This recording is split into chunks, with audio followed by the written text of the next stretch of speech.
Shall we get started? Okay. Hey, welcome everybody to Berkeley.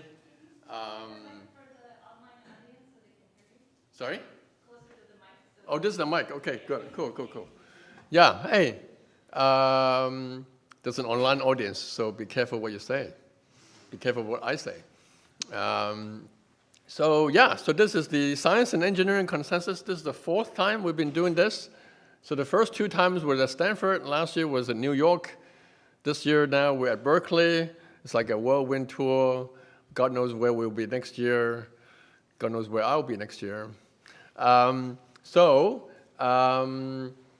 idea of this workshop, just a little bit of history, is to bring together both academics and industry folks interested in the problem of consensus in the broader sense.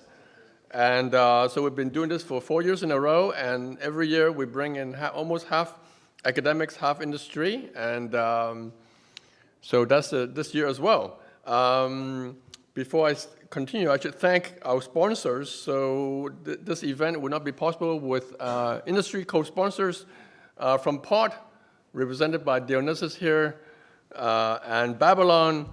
So both of the teams have talks here in this event. All right, so very important, we have two organizers. Without them, this would not be possible, so just want to do a shout out to Camilla. Camilla, maybe you can stand up so that people can recognize you, and Srivatsan. And so yes, it's a lot of work to organize this event, particularly because we did it remotely. Okay, Stanford's not that far away from Berkeley, but it's still remote, it's 45 miles away. All right, okay. So today we have a total of 9 talks on various topics in consensus. It probably represents pretty much the cutting edge research and development in consensus, so we're pretty happy here. There are 2 sessions in the morning, starting with Dionysis from the POD project to talk about POD, a optimal-latency consensus, censorship-free and accountable, generalized consistently. I don't think I should read every single title here. It seems that these titles are rather long. All right. And the next speaker is Ben Fisch from Espresso and Yale University to talk about rollups. And then we have the second session chaired by Dionysis. Srivatsan from Babylon will talk about Trustless vaults. He'll explain to you what that is. And Yushan from Edinburgh will talk about state-machine replication among strangers. Geez, I don't know. I thought we were all friends here. What were the strangers? I don't know what this talk is about, but curious to listen. I think strangers, they mean minors who don't know each other. But actually, all these minors, they know each other, by the way. Anyway. All right. So in the afternoon, so we'll have a lunch break, 2 hours lunch break. And in the afternoon, we'll have Lei Yang from MegaETH. We'll talk about the superfast consensus. And we have Natasha Crooks, local Berkeley professor, talks about Autobahn. Autobahn is actually a very interesting protocol. I heard that it's already deployed in projects like Say. Love to hear that. And session 4 will be chaired by Joachim. And it will talk about 3 actually quite related talk on consensus by Victor, Roger, and Andrew Lewis-Pye. So that's the day. 9 talks. Should be pretty cool. What else do I want to talk about? Did I miss anything? Oh, a little bit logistics. Okay, logistics. All right. So we had virtual coffee this morning. That means it didn't arrive. Okay. Sorry? Remote coffee. So hopefully, during the break, we'll have physical coffee. Okay, physical coffee. They promised us that, Berkeley. I know it's a cheap school. But anyway, all right. So, all right. No, Berkeley's a great school. So lunchtime, we'll have box lunch. Should be here also. Now I'm not super confident about anything right now because I haven't seen anything. But okay, lunch will be served here, box lunch. There will be tables on both sides that you can sit at and have lunch here. And that's basically logistics. Bathroom, there are 2 bathrooms here at the back. And also on the 4th floor, you can find bathroom as well. You can go down some stairs over there or take an elevator. Cool. All right. So we have the first session. All right. Dionysis, are you ready? I'm ready. You're ready. OK. So Dionysis actually spent 2 good years of his life at Stanford. We really enjoyed having him there. Now he's a common prefix and also a pod, and he'll talk about pod.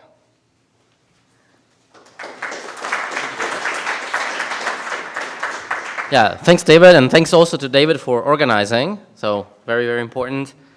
He missed mentioning himself as one of the organizers. Right, let me plug in here. Thank you.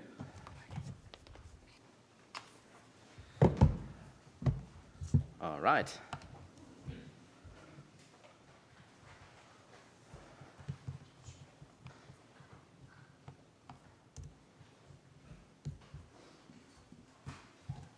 Good.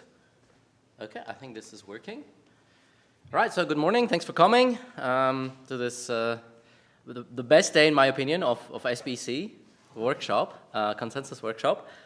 Today I will talk to you about POD, which is a paper that we worked on with my colleagues from Common Prefix, Orestes Alpos and Bernardo David, Bernie, which we called POD. So out of this also came a company that implemented it. But I also want to say that some of these things are still work in progress. So it's also a talk in which I want to solicit your opinion and further research on this, because we clearly, there's also a lot of things that we still don't know. So hopefully this will be kind of inspiration and food for thought. Okay, so POD is a latency optimal layer 1. That's the title. I don't think I can move here, right? So I have to kind of stay with the microphone, right? There's another, can I hold it? Yeah, can I hold the mic?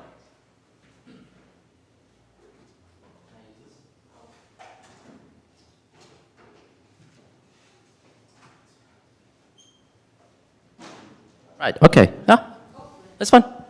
All right, so latency optimal layer 1. Okay, let's motivate this problem a little bit on how it came to be, how the thought came to be.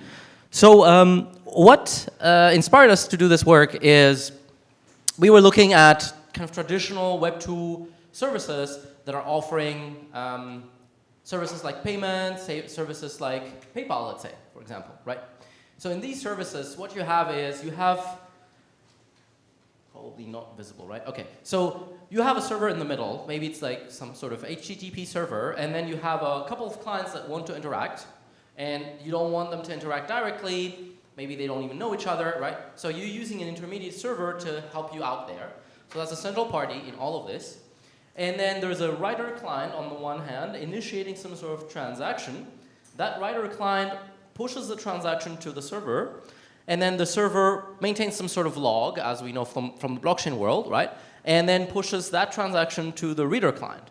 And what I mean by reader and writer in the context, let's say, of payments, this could be, the writer could be a customer to a shop, and then the reader could be a vendor to a shop, right? So if this kind of setting is Visa, MasterCard, PayPal, right, this is kind of how we push these things, right? And then as soon as the reader receives this transaction from this trusted server, then the vendor can dispatch the product to the client, right? So you don't need to wait for blocks, you don't need to wait for any sort of confirmation, right? So that was kind of the inspiration for what we're going to do. And the nice thing about this picture is that it has optimal latency, right? So the writer to the server takes a delta time, and then the server to the client or the reader client takes another delta. That's a 2 delta. That's kind of your physical bound due to network connectivity, right? You cannot do better than that. And the question is, okay, can we replicate this in a sort of Byzantine setting or Web3 era setting, right? Blockchains. In blockchains, the picture that we have is very different from that, right? Like we wait for blocks, we wait for confirmations, and so on. So that's kind of the motivation, and the question is, what can we do in this model where we're measuring the latency from the moment that you're trying to initiate a transaction to the moment that you're confirming a transaction? Obviously, when we don't have a trusted third party, we may have faults. The simplest form of fault is a crash fault. And in a crash fault, well, one of the servers might die out. So definitely we need to replicate in this fashion, right? And in order to avoid having a crashing server, what we can do is we can have the client connect to multiple servers, push the transaction there, and those take the responsibility of sending things to the reader client. And even though we can have this kind of spread out of multiple replicas, you're still not losing anything on latency, right? So you're maintaining this optimal latency, which is kind of the desirable property. Now, of course, in the Web3 world, you don't just have crash faults, you have Byzantine faults. So you might have multiple replicas failing in malicious ways. And so now, let's say that we're still sending the transaction to everyone, everybody's still sending the transaction to the reader, and, well, the question that we have here is, okay, you know, under the constraint of having optimal latency, what can we do? How much can we do with this thing, right? Okay, so here's some design principles that we started out with. The first one is this kind of optimal latency of 2 delta, matching the physical network. Then the second part is kind of related to the first, that we don't have replica-to-replica communication. The replicas don't talk to each other, because if they talk, then you're adding additional latency. Okay, so that's already should be a hint that this is going to be very different from a consensus protocol or a protocol like a blockchain, right? And then, of course, we want to be Byzantine resilient because we're no longer in the Web2 space, so we want better, stronger adversaries to be withstood. One of the other design principles we have in this paper is that the replicas are lazy, so they're responsible for helping you get the message across and authenticate somehow the message, but not really execute it. That's going to be something that we leave with the client. And then, in the spirit of maintaining optimal latency, we're going to follow this principle of a streaming fashion, right? So I'm pushing rather than pulling transactions. So as a customer, whenever I'm ready to make the transaction, I push it to the server pushes it to the reader, right? Here we want to do the same kind of thing. So it's a streaming thing. As soon as I have the data, I'm going to push it. Contrary to a blockchain like Ethereum or Bitcoin, let's say, examples, where you have blocks that are coming every interval, whether that's like proof of work-based Poisson process or like a proof of stake slot-based process where you have to wait for the blocks to accumulate transactions. So, you know, it's going to be blockless and chainless. It's not going to have any of that. And then it's also going to be leaderless. And that's kind of going back to the idea that if I have crash faults and I have a leader-full protocol, then that would mean that I have to do some view change or leader rotation, which would induce additional latency. So what I'm doing is I'm basically paying for this by, you know, connecting to everybody, and then hoping that, you know, if somebody dies here, the rest are going to carry on the process, right? So that's kind of the leaderless aspect. And that gives rise also to a nice property of censorship resistance. If, you know, some of the leaders want to censor my transactions, they cannot selectively censor because the rest will help make the transactions. All right, so these are the design principles, and I'm going to show you now how the system works from a construction point of view, and then we can discuss kind of what properties it has and so on.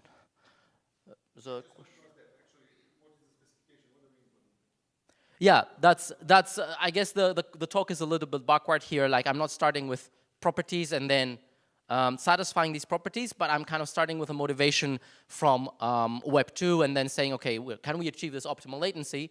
And I will go to what we are achieving because it's not trivial, actually. So I will get back to that, Marco. Thank you.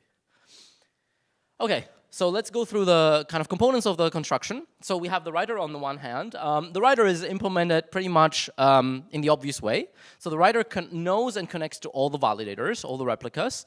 And I will go back to the question of, okay, do I have to actually connect to everything? That's a question for a little bit later, but let's assume that we do.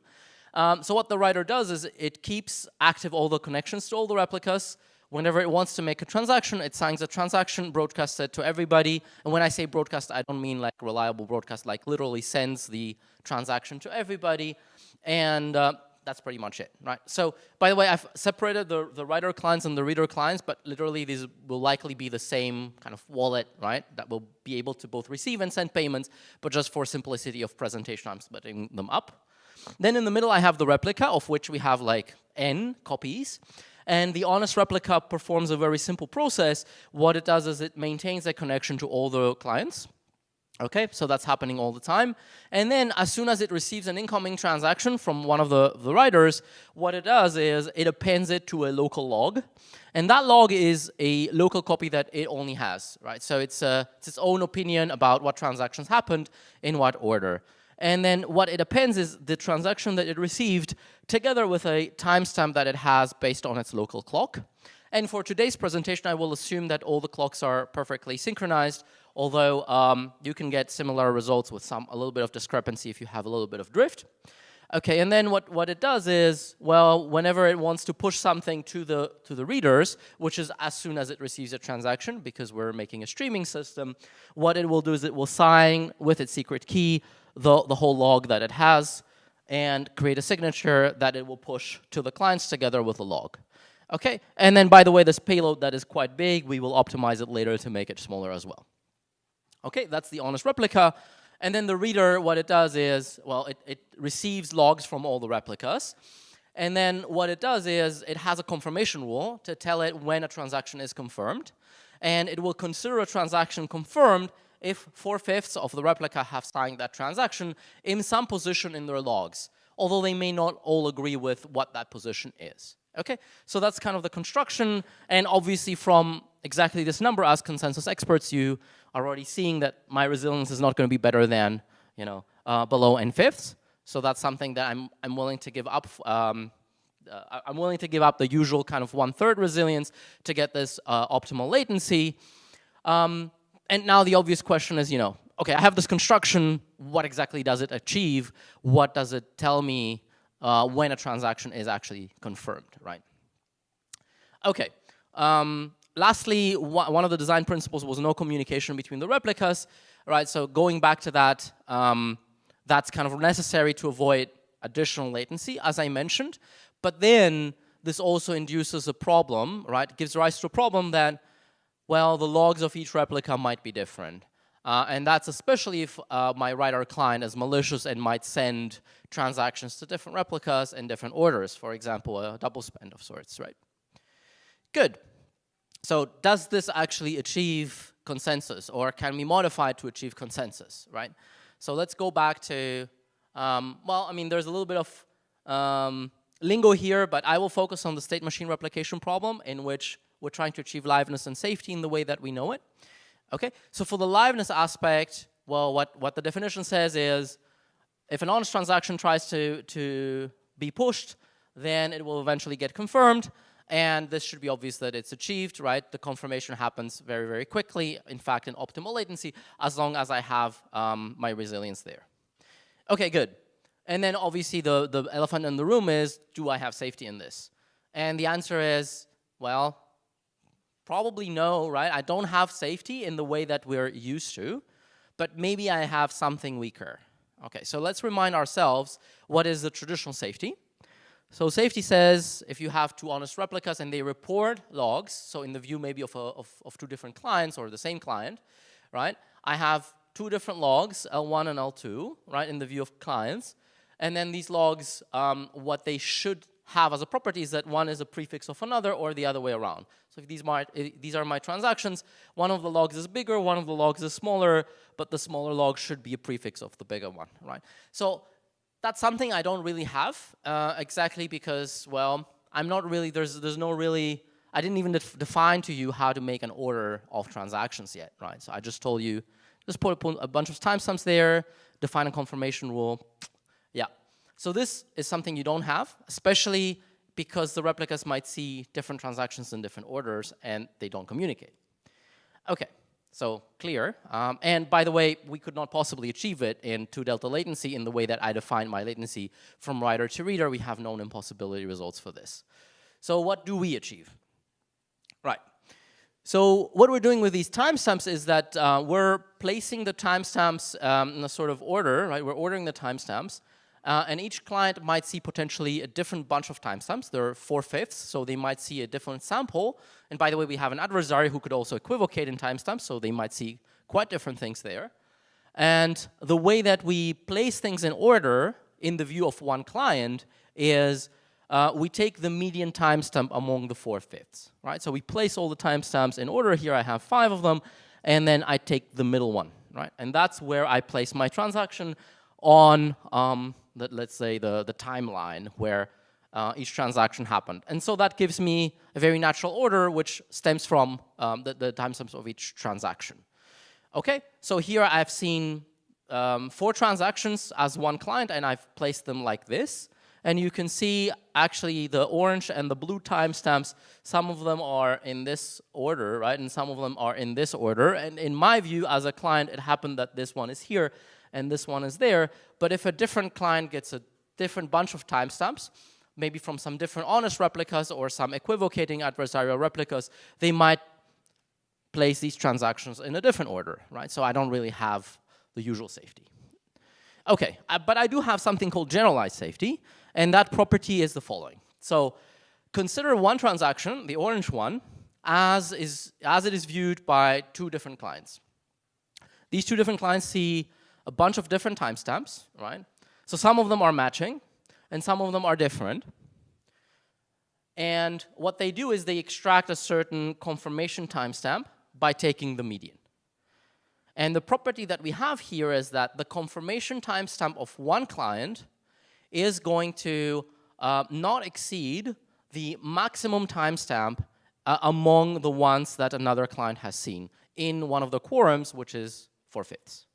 Okay, so this is kind of the picture here. This client over here has assembled a quorum of timestamps, and then one of these timestamps is a maximum, which lies over here.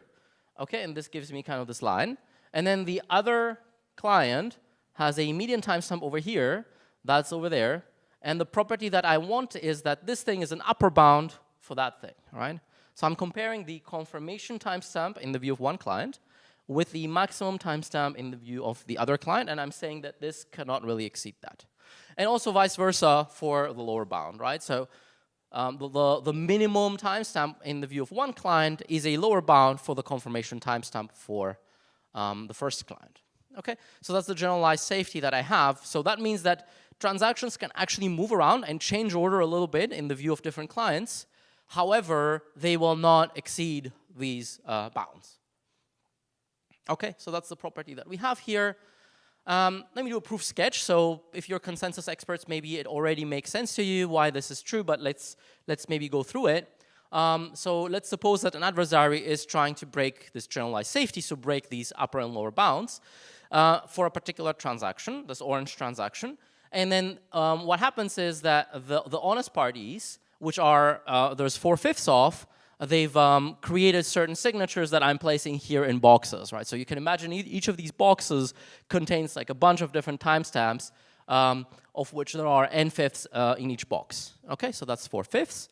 And they're spread out in time. The adversary can choose how to place them as they wish.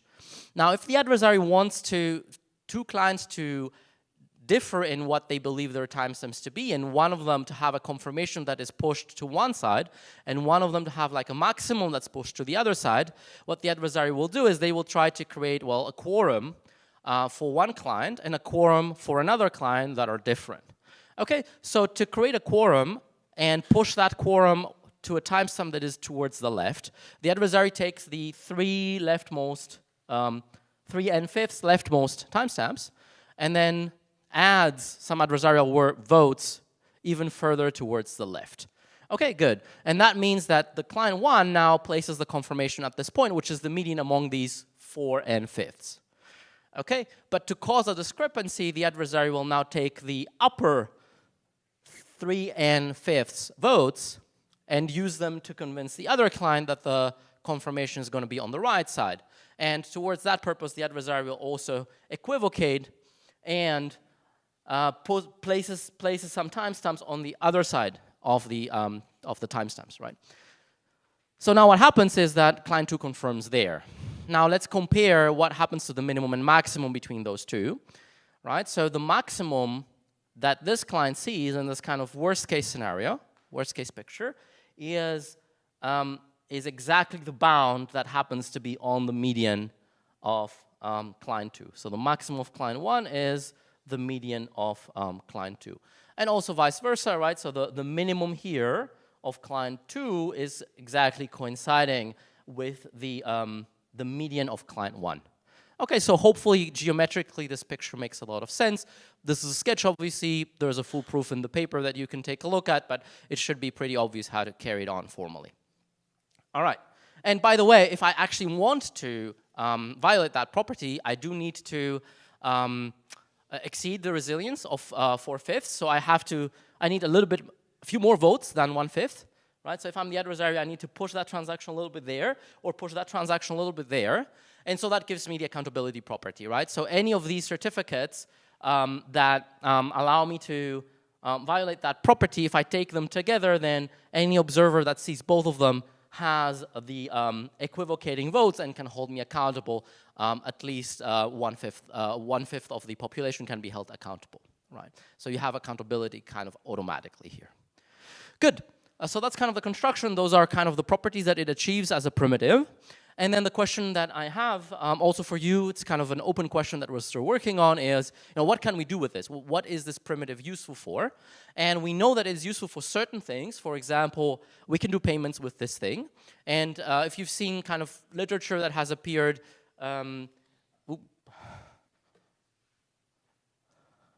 okay. No. If you've seen literature that has recently appeared, or maybe not even so recently, like things like FastPay, things like Sui Lutris, also some of the papers that we will see today, right? They have many ideas that are trying to optimize latency and still do payments. So some of the constructions that we have, for example, for payments, are ideas that are similar to those. And then there's other things that we suspect we can do, like we can do auctions, we can do some voting on pod, some sort of decentralized social, where we can use it as a feed layer for people to post social content that needs a rough timestamp, but not precisely a timestamp, some sort of notarization for content and so on. We think these are good applications. We know that applications that are very strictly order dependent, like Uniswap, where just one transaction makes all the difference in the price, is this is not really a suitable primitive for that. And we also cannot run like full Turing complete smart contracts. However, kind of there is a big space between those two, and the question is, what is exactly the class of problems that we can execute on this system given this primitive? What is this useful for? So, given that we require optimal latency, what are the kind of programs that we can execute, right? So that's kind of a question that we're still exploring, and I'm putting it also out to the audience for food for thought. Good. A few comments that I left for last. Firstly, some of you might be suspicious that every client needs to connect to every replica. If you do want perfect latency, this ideal latency, you have to do it. But if you're willing to give up a little bit of latency, what you can do is you can use a sort of untrusted gateway in the middle that plays the role of connecting to all the replicas for you. So if you're familiar with Ethereum, this could be something like Alchemy. I push transactions to it, and then it is connected and responsible for pushing transactions to the replicas. And then if this thing is not acting correctly, so for example, it's harming my liveness, I can also be a reader on the other side and observe that my transaction is not making it, and then switch potentially a replica. And the price I have to pay is that there's a little bit of extra latency to switch, right? So that's something that you can choose to put in your design. And this can also be on the reading side, right? So I can put a replica on the reading side, and then it connects to all the replicas, it assembles all my signatures, maybe even aggregates a signature nicely so that the communication complexity is low, and then it pushes these things to the reading clients that only need one connection each. One last thing that's kind of cool, and this, by the way, is inspired by the creators of Merkle Mountain Ranges, the Googlers who created it, Emilia Kaspar especially, when she created certificate transparency, she came up with some of these. So a lot of it is very inspired from traditional database systems and like distributed networking. So what you do here is you have a secondary, also untrusted. I've drawn it as a fatter box because it might need more resources, but it's untrusted. And then the replica is kind of thinner. It doesn't need too many resources, but it needs to be protected because it has a valuable private key. The design here is that each replica has one or more secondaries associated with it, and it replicates, in the traditional database sense of replication, every transaction that it signs into the secondary in a streaming fashion. So as soon as it signs, an append of a transaction to its own log, then it pushes that transaction to the untrusted secondary. And then that secondary serves these read queries to reader clients. And the idea here is that we can use this to free up the resources of the replica. For example, the replica doesn't even need to hold its own log. It can even garbage collect historical transactions, just keep signing near the tip, whereas the untrusted secondaries can maintain the whole log of their primary replica, and they can answer complex historical queries like, what transactions happened within that range, some sort of predicate that, does there exist a transaction that has the color blue, whatever kind of thing there, and then the replicas themselves can be very, very thin. And again, because they don't hold any keys, these can be replaced very easily. You don't need them to be trustworthy at all. So the whole picture would look something like this, right? So you have bunch of writing clients, bunch of reading clients. They use gateways so that they avoid multiple connections. And then there's the validators in the middle, the replicas in the middle. And then there's a second layer of secondary. So these ones have like very lightweight hard drives and RAM and so on. But these ones keep fat hard drives and they can answer complex questions.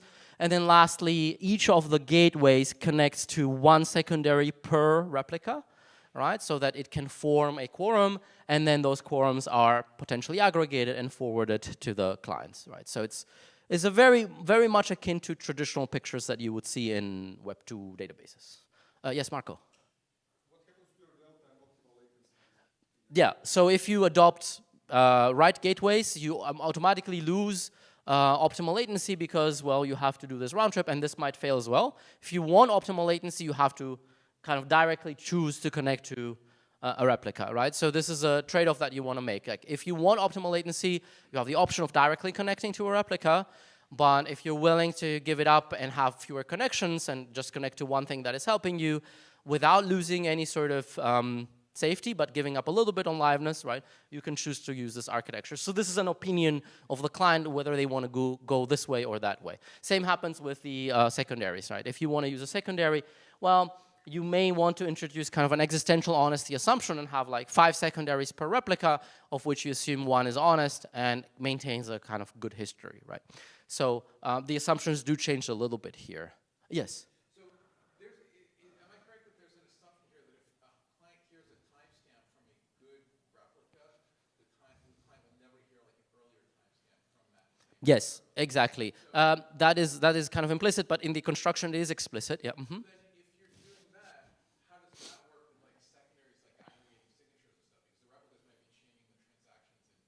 Right. So each replica maintains a sort of Merkle Mountain range of transactions where the timestamps are ordered from left to right. So that gives you that full log. And then you're hashing them together to get the root here. And then what the replica is doing is every time it's appending a transaction to this Merkle Mountain range, it also maintains this right slope. Right? And then it can assemble those together into a hash here that it signs and sends to the secondary. And then the secondary can maintain the whole tree, whereas the replica itself can actually garbage collect everything that is below the right slope. So the memory requirements are really logarithmic for the replica. But you said the secondaries can aggregate signatures. You said every replica would have a different... Yeah. How do you aggregate signatures exactly is more complicated. You cannot do it exactly like that. So one way, for example, to aggregate signatures is the application itself can ask for a bit of leeway on the timestamps so that these can be like it can ask a question like not what is exactly your timestamp, but a question such as, was your timestamp before my deadline? And that can be something that the replica could potentially sign, and it can be a statement that is shared across the replicas and potentially aggregatable in, let's say, a BLS scheme. Right, yeah. Or it could be like a smart contract, well, not a fully Turing-complete smart contract, but a sort of weaker smart contract that predicts these things. And It can go into, I guess, a lot of discussion here, but exactly, yeah. I mean, if you want BLS aggregatability, then the plain scheme does not really work. That's roughly it. So the key takeaways I have here is, we have this scheme. It achieves optimal latency by design. It's inspired by traditional databases, so it's quite a simple construction, and I think there's a lot of merit in borrowing what our predecessors have done in Web 2. We have certain applications that we believe it can do, payments for sure, auctions, voting, decentralized social, no general smart contracts. Open question for the audience, what stands in the middle there? What can we really execute with this thing? Can it be useful to you? Here's the paper, has a bunch of proofs. It also has like some analysis under crash faults that have better resiliences. And by the way, at Common Prefix, we're hiring both scientists and engineers, so if you're interested, ping us there. And with that, I'll take your questions. Maybe I missed it, but are you assuming that the writer clients are honest? No, you don't get, yeah. Mm-hmm. So writer client sends a transaction to 3/5 of the... Correct, yes. You can 1/5 Byzantine makes reader client see 4/5, yes, but other readers don't see anything. correct, yes. So none of these properties break. But you said the safety was like, well, if I see this, then somebody, but you're in a situation where some people see something and other people don't see anything at all. Mm-hmm. Yeah, but well, the safety says, if I see a quorum and you see a quorum, Oh, right. yeah, I might see a quorum and you don't see a quorum at all. that's possible. Yes. Yeah. Yes. Yeah. So what exactly? Like, okay, there's a bunch of other properties, of course, which is like, okay, if do you have any guarantees that if one sees a quorum, then other people will see a quorum as well? All right. If you have a malicious client, not necessarily. You need a bit of echoing, either between the clients or the replicas, to achieve that. So, good catch. If you are honest, then you have certain liveness guarantees, right?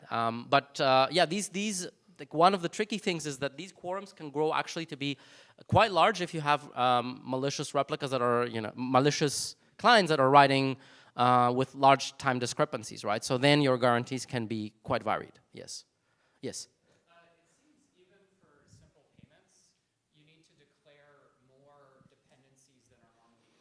Exactly. So to do payments with that, you cannot just do it with like a fastpay-like construction, which I just get a confirmation.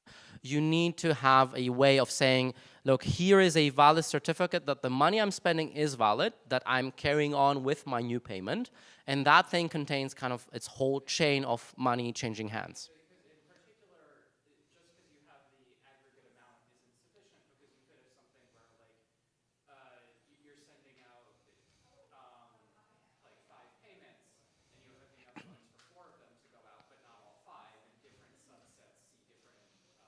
Yes. So the easiest way to analyze it is to use the UTXO model here to show that an output is actually unspent.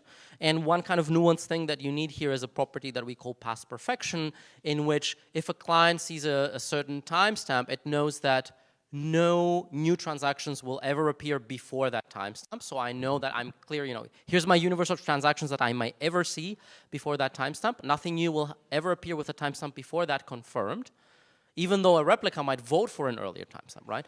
So, I believe so, yeah. We have a construction for payment specifically, but generally for UTXO, it's a conjecture, but I think so, yes. Yeah, exactly, because you do kind of a chain from Coinbase to whatever is the current state. Yeah, and then one question is, how do you make that efficient communication-wise without sending the whole chain? Can you do some sort of maybe bisection game or a light client or, yeah, good question. Cool. Thank you very much.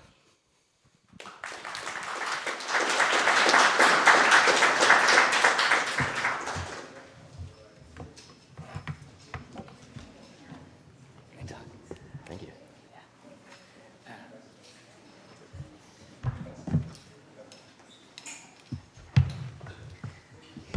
Okay.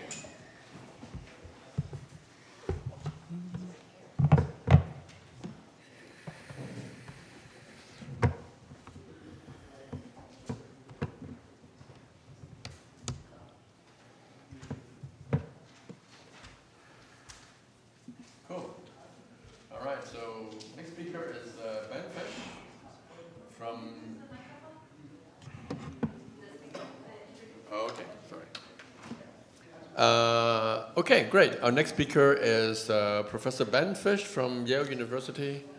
Ben used to be at Stanford, graduated a few years ago, started at Yale, also co-founder and CEO of Espresso Systems, decentralized rollups. Thank you. Great, thank you so much, David. And thank you to all the organizers, Camille and Srivatsan, for having me here. So yes, I'm an assistant professor at Yale and also co-founder of Espresso Systems. Espresso builds actually a consensus protocol that is targeting lower latency finality for rollups. So this talk will actually connect quite nicely to other talks that are happening today, including Pod, including Kudzu and Alpenglow and other protocols that you'll hear about in more depth later.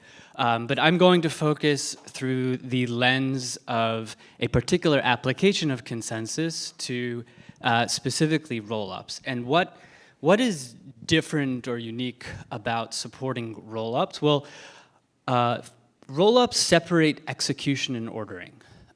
So originally envisioned as a scaling solution for Ethereum, I actually look at them a little bit differently from a different angle. Rollups have application layer servers that execute transactions and post blocks to an underlying consensus protocol that is relied upon for finality and data availability. I will refer to this as the base layer for rollups. And the key points are that this base layer, the nodes of this base layer, the nodes running consensus on this base layer do not need to execute transactions. So in particular, the nodes individually do not need to receive all the data. They only need to collectively assure that it is available and provide finality over the ordering of the data. Full clients, which I'm going to distinguish from nodes running the consensus as clients that are listening to the consensus, such as an exchange, Coinbase, or an end user running a full node. Full clients derive state by reading data from the base layer and executing transactions. There are also light clients who are not fully executing all the state transitions of the rollup, and they receive validity proofs, such as zero-knowledge proofs of the state. Alternatively, there are fraud games. I won't go into it. It's easier to talk about just receiving a validity proof, since when you have a rollup with light clients that is verifying state transitions through fraud games, the definitions get a little bit more murky. These light clients include blockchains like Ethereum. Ethereum itself maintains ACID bridges to rollups like Arbitrum or Base or zkSync, etc. And a smart contract on Ethereum is a light client for the rollup because it doesn't execute the state transitions of the rollup. And it needs to verify the state of the rollup in order to communicate with the rollup, in order to verify, for example, a withdrawal on the bridge between Ethereum and the rollup, okay? So I want to highlight in red these terms that I'm going to be using: nodes, clients, because there's so many different words that people use in the consensus world, validators, nodes, etc. So when I say nodes, I'm going to be referring to base layer consensus participants, and when I say clients, I'm talking about people who are not servers that are not participating in the consensus, but are simply trying to get confirmation of what the state of the rollup is. And the rollup could be an application, it could be a general virtual machine, we don't care in this talk. If I mix up these different terms, throw rotten tomatoes at me. I may mix them up because we all mix these terms up, but I'm going to try to stick to nodes and clients. So a quick recap of rollup architecture in more detail. Users send transactions to a server that people call the sequencer. The sequencer broadcasts a transaction list to full execution clients who are listening to the rollup. The sequencer then also periodically posts transactions to the base layer. At this time, the base layer does not execute these at all. It just receives it, makes the data available, and maintains an ordered log of these transactions. Full clients can read from that, verifying the consensus, and check consistency with what they've heard from the sequencer before finalizing their view of the state. This base layer may feature a smart contract called a bridge that also acts as a light client, but we're going to ignore that because that is not an essential piece of this of the base layer. So the main job of the base layer is to provide ordering finality to the sequencer, which is inherited into the state finality of the rollup. So let's say our goal is to try to build base layers for rollups that minimize the finality latency of rollups. What are various things that we can take advantage of in this setting? So the first thing we can take advantage of is that the base layer nodes do not need to execute. They are not voting to agree on the state of rollups that are using the consensus. They only need to guarantee availability and ordering finality of the data. So in particular, not all individual nodes need to receive all the data. They only need to collectively guarantee its availability and finality. So one of the techniques that is possible, which is used in many different systems today, data availability systems, is called verifiable information dispersal, where nodes only receive erasure code shares and not the full data. And I will talk about that more in the next slide. This is going to give an overview of the different topics I'll touch on in the talk. The second thing is removing leaders from the base layer, because rollup sequencers naturally act as leaders already, so they can collect quorum certificates, and that we can remove a hop of an unessential hop of communication in the protocol. And the third thing is more of a question: can we remove a round of voting? So I'll talk about the possibility of just collecting one quorum certificate. For single sequencer rollups, the question is, does a single voting round suffice for finality? There's no leader rotation here because the rollup has a fixed leader effectively, and there's no view changes, and usually 2 rounds are needed to maintain safety and liveness over view changes. There are going to be caveats for doing it like that. And so then I'll also talk about how BFT consensus protocols can achieve a good case latency of 1 voting round when the first round QC contains a higher threshold of votes. And this connects to Kudzu and Alpenglow, which are also going to be talked about later today, although the idea dates back to like 2005 with this protocol FAB, and I'll also present Hydrangea, which is from Kartik, who is a research scientist at Espresso in addition to a professor at Purdue. So, at Duke, sorry. So, for example, if 100% of the votes in so for example, you could, if you get 100% of the votes in the first round, you could tolerate up to 33% false. This is like standard PBFT. If you collect 80% of the votes in the protocol, you could tolerate up to 20% false, and I'll touch on that later. So first, verifiable information dispersal. So this goes back to Avid from Cashin and Tesaro. There are many, many papers on different flavors of verifiable information dispersal. The idea here is that the leader computes an erasure coding of a block and of vector commitment to that erasure coding, and distributes shares, so components of this erasure code vector, to the different voting nodes. Okay, each voting node receives 1 share. The share size is the size of the block divided by P, where P is related to the erasure code itself. So if we want the property that if we have an ideal code like Reed-Solomon, then if any P fraction of the shares can recover the block B, then the share size will be of the size of the block divided by P.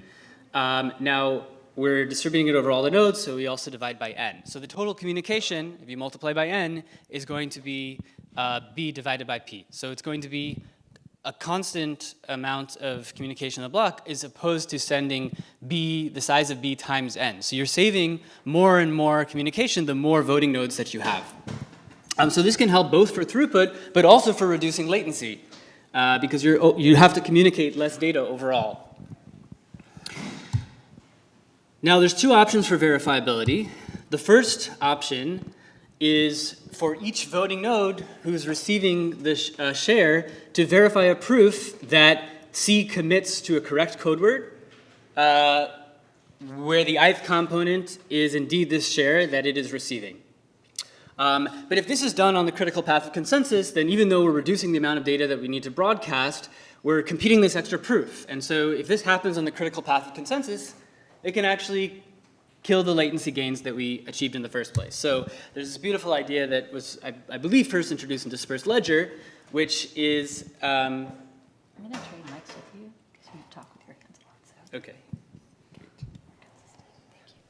I talk with my hands a lot. I should put mics on my hands, actually. So the voting nodes only verify that they received the correct component C. So they'll verify, for example, a Merkle path. And then we push it to the state derivation function of the rollup itself in this case. Oh. Only problem with this is...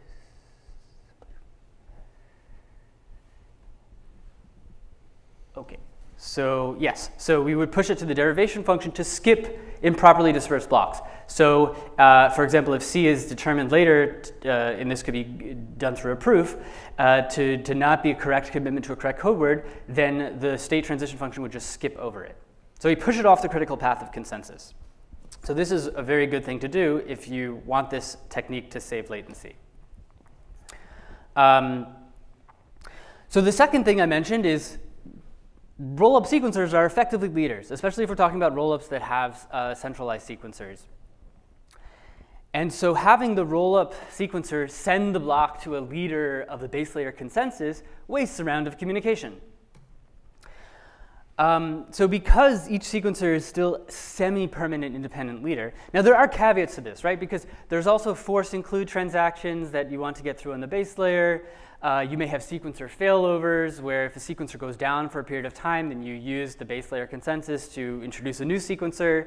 You may have rollups that are sharing sequencers. I'm not going to get into the nuances of this, but each sequencer is already a semi-permanent independent leader, therefore we should take advantage of that.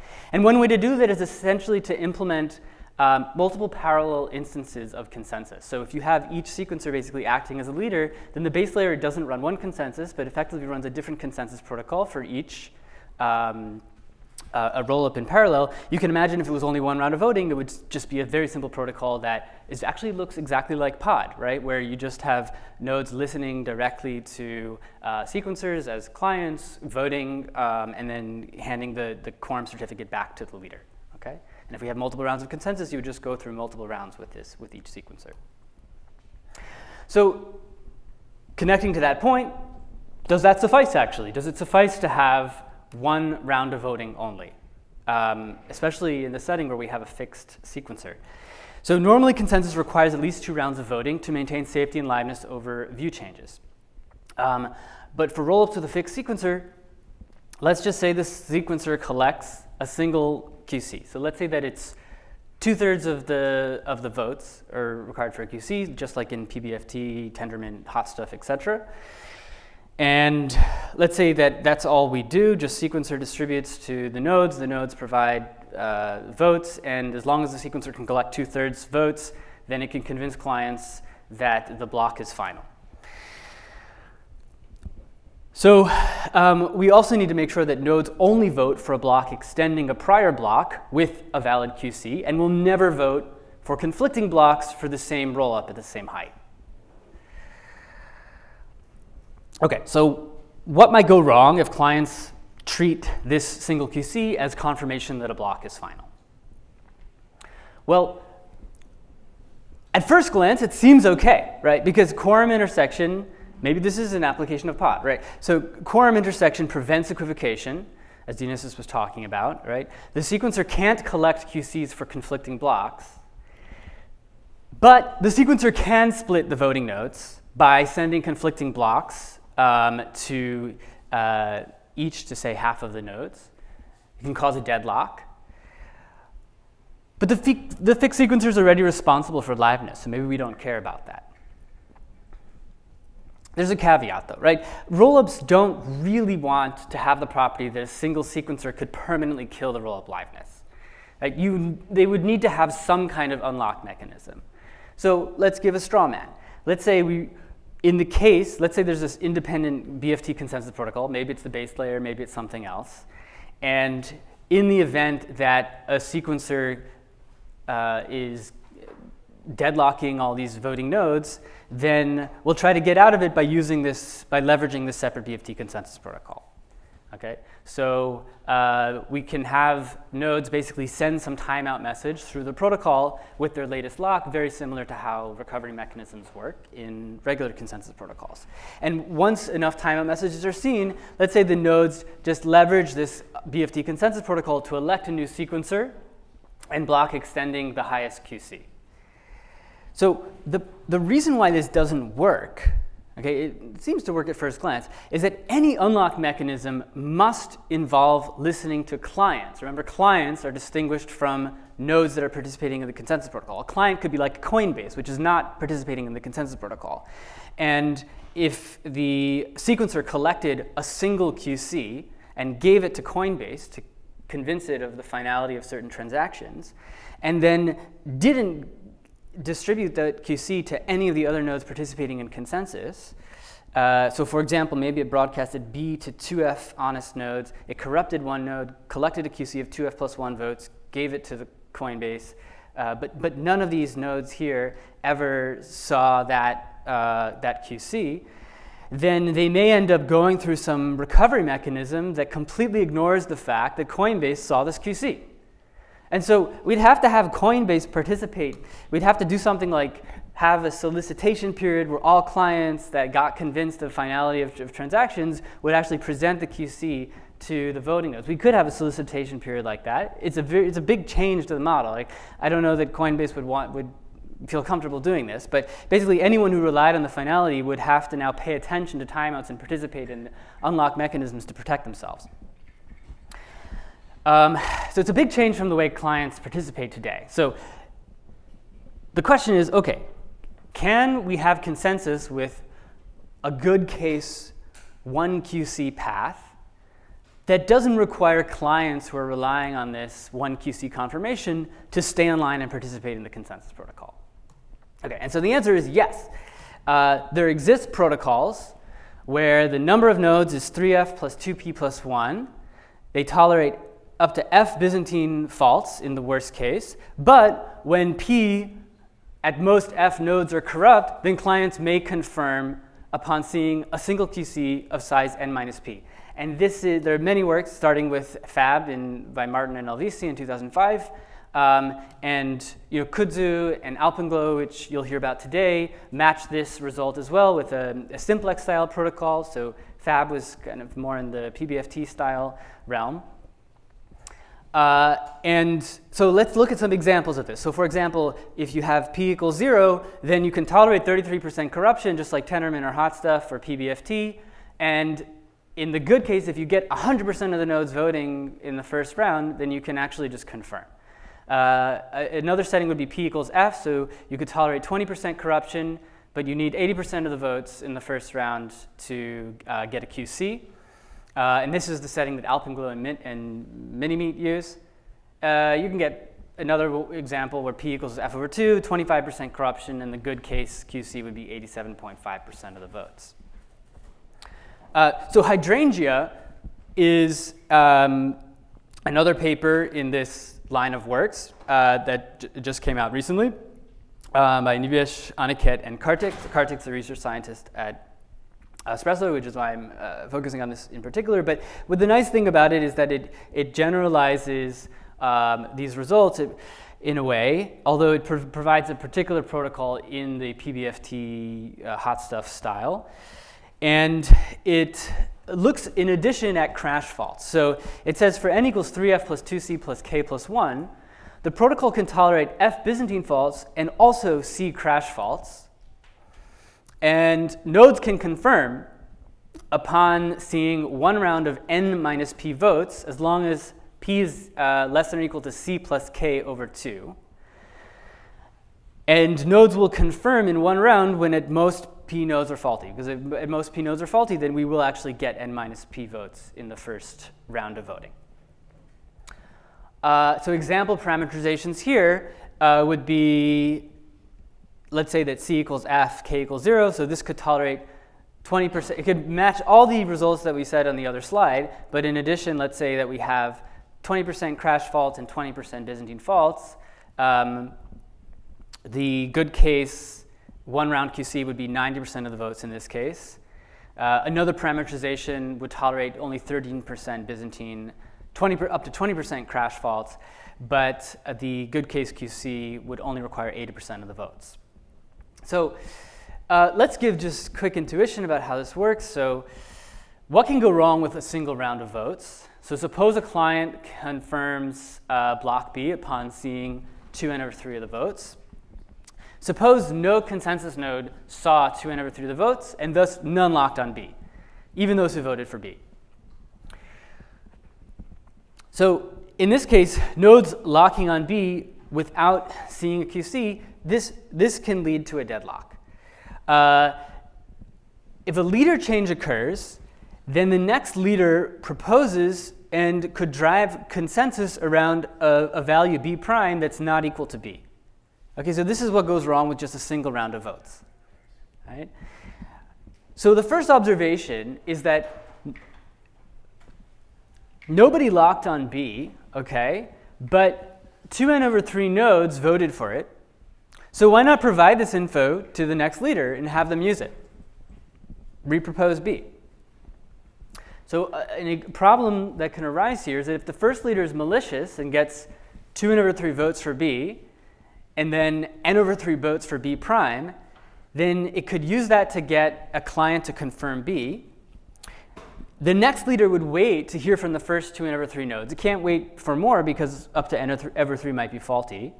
So it may receive n/3 votes, honest votes first for B prime, and then n/3 Byzantine votes, and it will think that it can't distinguish the fact that 2n/3 votes were collected in the first round for B, and it will propose B prime. So just listening naively to see what people voted for in the first round doesn't work for this reason. But a second observation is that the problematic example requires Byzantine parties to equivocate during the leader switch. So this leads to the question, well, what if fewer faults are Byzantine and the rest are only crash? Or what if we require a higher fraction of votes to get the client to confirm with one voting round? So let's look at the setting of hydrangeas. So let's set n is equal to 3f plus 2c plus k plus 1, and p is equal to c plus k over 2. There are at most f Byzantine faults and c crash faults. Suppose some client confirms B upon seeing a QC that consists of n minus p votes. Let's call this set of nodes providing these votes Q1. Let's look at what happens during a leader change. So during a leader change, nodes send their current locks and what they voted for to the new leader. In this case, the new leader receives at least n minus f minus c of these locks, because at most f are Byzantine and most c are crashed. Let's call this set Q2. Let's look at the intersection. So the intersection is size at least 2f plus p plus 1. In pictures, we have Q1 over here, parties that voted for B in view V. We have Q2 over here, the set of parties who sent view messages to the new leader. They intersect in 2f plus p plus 1, at most f of which are faulty. So that means we have at least f plus 1 honest parties who are basically telling the new leader that they voted for B in the last view. So we've shown the leader sees at least f plus p plus 1 votes for B. The new leader cannot receive this many prior round votes for any different value B prime. If it did, then we can argue a contradiction. Right? If it did, then the set intersects with the n minus p nodes who voted for B in at least f plus 1 nodes, and there's at least one honest one who then equivocated. That's a contradiction. So we know it sees at least f plus p plus 1 votes, and it can't see that many votes for anything else. So the new honest leader is A, safe to propose B once it sees f plus p plus 1 votes, and 2, it's guaranteed to see this and propose B in the case that n minus p nodes voted for B in the prior round. Now, this sketch made several simplifications that are handled, in more detail in the paper. So we only considered consensus on a single value rather than a sequence of values. We only considered a single view change. We didn't consider what to do if nodes had locks in the prior round, preventing them from accepting a new leader proposing B. We didn't discuss how big the quorums need to be on the slower worst case path. There are many other details, but that hopefully provides some tuition and also provides some intuition for the results that we'll see later in the day, although in a different setting of the simplex protocol. So thank you very much, and I hope you learned something from the talk.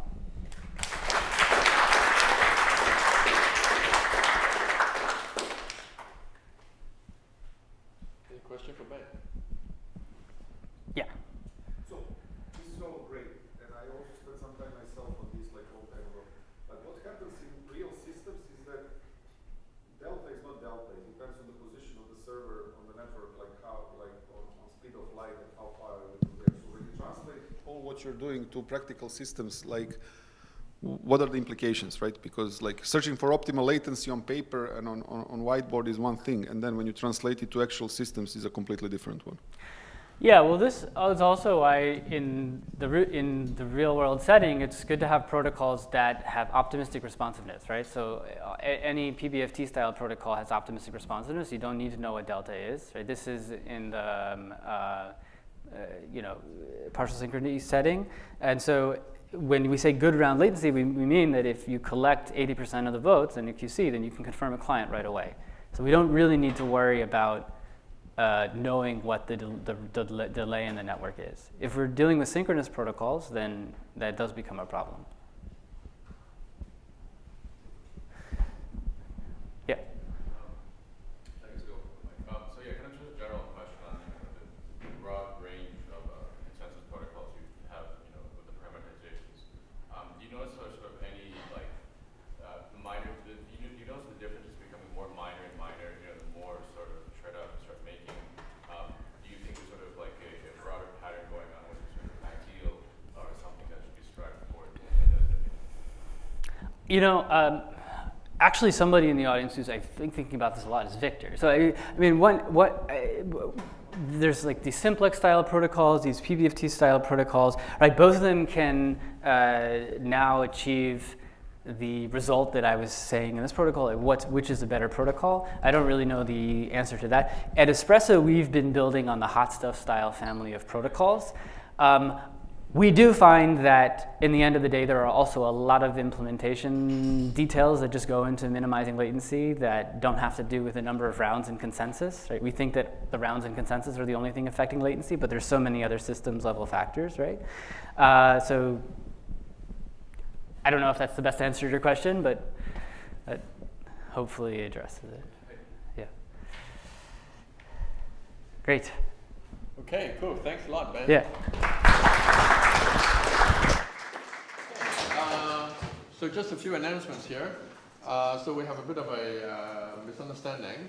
So for this break, okay, you have to go to the third floor to one of the two rooms to steal people's coffee. Yeah, third floor there will be, don't worry about if there's a program going on, you just go in and get the coffee. They said it's fine. There's some miscommunication. They're supposed to deliver the coffee to us for whole day, but they haven't done it yet. Good news is that in the afternoon they'll deliver the coffee. Yes. And next session is, yeah. Yeah, and to give a little bit more time, we'll start the next session at 11:15. 11:15 to give people a bit more time to get the coffee downstairs and come back up to have a discussion. Okay.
ready? Yeah. All right. Hello? Oh. Hello? We're on? Okay, great. Please take your seats.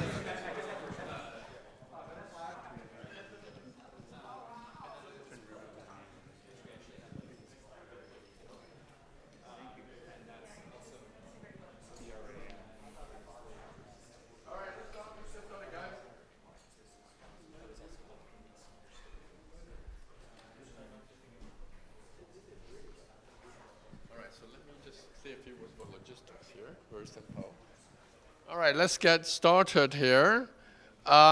So I thought it's good to keep the door open so that we have some circulation of air and also for people to easily go in and out quietly. But then you have to cooperate by not really having a lot of discussion at the back, behind the door. So if you have discussions, I would encourage you to move outside. Then we can have quietness for the speaker and also some circulation. All right. All right, welcome back from the coffee break to session 2. It is my pleasure to introduce my Stanford colleague, Srivatsan Sridhar, who is now with Babylon, and he will speak about trustless Bitcoin vaults. Hello, can you hear me? Do I have to turn on the mic? Okay. All right. Yeah, so this is work I'm currently doing at Babylon, and some of this is still work in progress, so we'll see. Okay, trustless Bitcoin vaults. So what's the goal? So there's, we know there is Bitcoin, but unfortunately most smart contracts or all smart contracts and applications using cryptocurrencies are on other chains because you cannot build them on Bitcoin given its limited scripting capabilities and so on. Okay, so there's a lot of asset on the Bitcoin chain, $2.4 trillion worth of asset, but the applications are on different chains. So how can we use this Bitcoin on these applications on other chains and get back the Bitcoin when you want? So you don't sell your Bitcoin or you don't give it to someone else to keep custody for you, but you still want to use them in applications here. So the current state of affairs for doing this is you have to go through some trusted intermediaries, so maybe WBTC or Coinbase BTC, where you give your Bitcoin to someone, they issue some wrapped Bitcoin on another chain here, and then you can use that wrapped Bitcoin as a stand-in for Bitcoin in all these protocols. But the issue is all these go through trusted intermediaries here, and maybe that's a reason why it's like very small amount of Bitcoin, Bitcoin's total asset value is actually used in this manner. Now you might say, okay, another method of doing this is to try to build bridges, trustless bridges that don't require any trusted intermediaries. Unfortunately, that seems to be a very hard job to do, and recent efforts in building these bridges using BitVM and other technologies still end up requiring some kind of trust assumptions and some third parties that you need to trust to either for liveness to get back your Bitcoin or for safety that your Bitcoin is not stolen by someone else. And even multi-sig bridges, which were before that, of course, require trust assumption on a majority of a multi-sig committee. So, okay, seems like all the solutions so far require some trust assumptions to bridge your Bitcoin from Bitcoin to other chains. So we think a little bit differently here, and we say, okay, bridging the Bitcoin from to another chain is just one way of doing it. It's a means to get your Bitcoin on the applications, but not necessarily the end goal, right? The end goal is you want to use Bitcoin's value in these applications. And can that be done without actually building a full general purpose bridge that takes Bitcoin and mints some sort of a wrapped Bitcoin here and so on, right? So what does this mean? Let's take an example. So let's look at application-specific Bitcoin vaults. What does this mean? So let's take an example. Maybe there is Bob, who wants to be a borrower. Bob wants to deposit his Bitcoin into this vault, and Bob wants to borrow some, let's say, some stable coin on Ethereum from the lender, Larry. And this Bitcoin that Bob deposits will be used as collateral. So in the happy case, if Bob repays the loan and the price of Bitcoin is still doing pretty well, then Bob gets to redeem the collateral. Whereas if the price of the Bitcoin goes down before Bob repays his loan, then the lender gets to liquidate the collateral. Right? This is a standard collateralized lending scheme. And these kind of protocols can be built on the smart contract chains, but not on Bitcoin. And Bob has Bitcoin, right? So Bob owns Bitcoin. Maybe he's a miner, but he needs to borrow stablecoin to deal with his daily expenses. So how can he do this? How can he borrow money without actually losing custody of his own Bitcoin, right? And that's the sort of primitive, this vault that we want to build in such a way that it's, again, trustless. So Bob doesn't have to trust Larry or any other third party for his safety or liveness. OK, so that's the example. And we think about how to achieve this. So in some sense, there are two challenges in achieving this.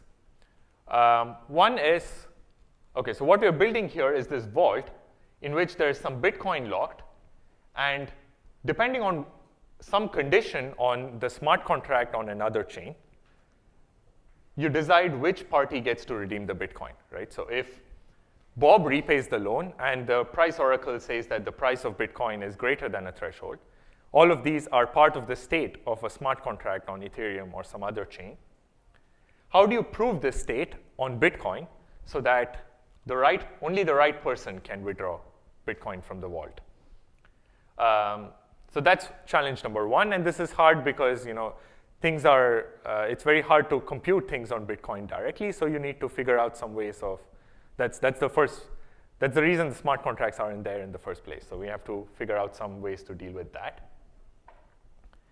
And the second challenge I'll talk about is how to enforce these vault rules in order to make this protocol trustless so that Bob doesn't have to, as long as this condition is satisfied, Bob can unilaterally redeem his Bitcoin without having to trust Larry or any other party.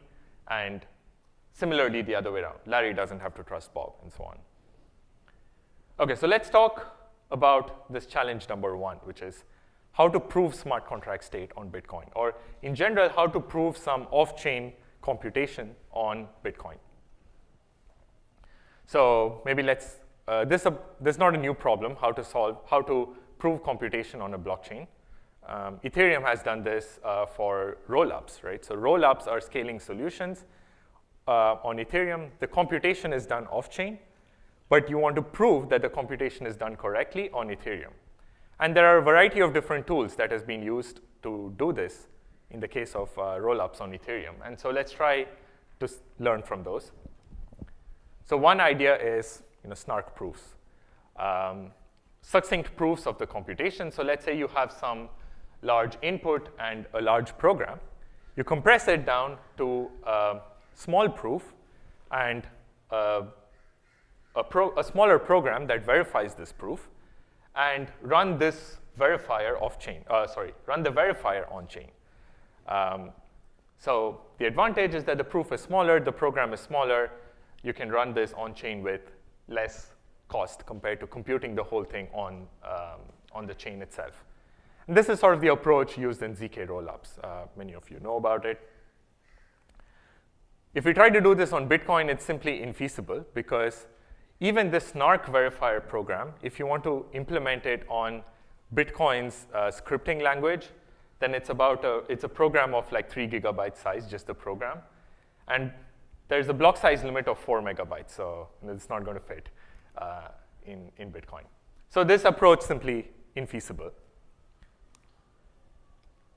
Okay, so there are other approaches. There is an optimistic approach instead. So optimistic approach says, okay, let's accept the computation, whatever has been done off-chain, unless someone challenges it. And if challenged, then there's an efficient way to disprove it on-chain. So here what you do is you still have the large program. You divide it into smaller chunks. And if somebody challenges that the program was incorrectly executed, then the challenger can do a binary search or a bisection game to narrow down on a small part of the chunk that he can disprove on-chain. So if you want to prove that the whole program was wrong, it's enough to show that a certain part of the program was wrong. And that saves costs, because you don't have to run the whole program or the whole snark verifier, but instead just a small chunk of the program on-chain. Well, this was one of the ideas that came up in BitVM, the first version. There are still drawbacks which make this approach impractical. One is you have to implement these chunks of the program in Bitcoin script, and also committing to the whole input of this program on Bitcoin chain requires a blow up of about 56x for each bit of the input. And again, this ends up becoming too large compared to the block size and so on. So okay, there was ZK proofs, verifying ZK proofs directly on chain. There's optimistic proofs where, or fraud proofs where you disprove a small chunk of the program on chain. People have also figured out there is a best of both worlds approach, which was recently called naysayer proofs in the Ethereum world. You can think of this as best of both worlds in the sense you compress the program down to a snark, and then you run the same trick of disproving a small chunk, now of the snark verifier, not of the original program. The advantage being now you just have to implement this one program on Bitcoin script, and also that this program is much smaller. Its inputs are much smaller than the original program, and so maybe this helps. So okay, this got to at least being somewhat practical. There were different kinds of designs along the same idea for Bitcoin. BitVM version number 2 and BitVM version number X, like iPhone versions, there are different names. You will see more coming soon. And so it ends up being somewhat practical, but then it still comes with pretty high costs. So committing to the snark proof is about 1.4 megabytes, which fits into a block, but it costs $4,000 to post it on Bitcoin. And similarly, the chunks of these program, each of these, again, barely fits into the block, 4 megabytes, but costs $11,000 to post it on Bitcoin. Where are you getting these prices from? Because it costs nothing as well. So Okay, this was, we actually posted these transactions on chain, ran an experiment. It was based on the transaction fees rate at that time.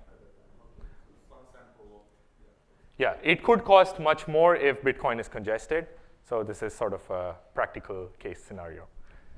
So a small comment is that because these are so big, they call non-standard transactions.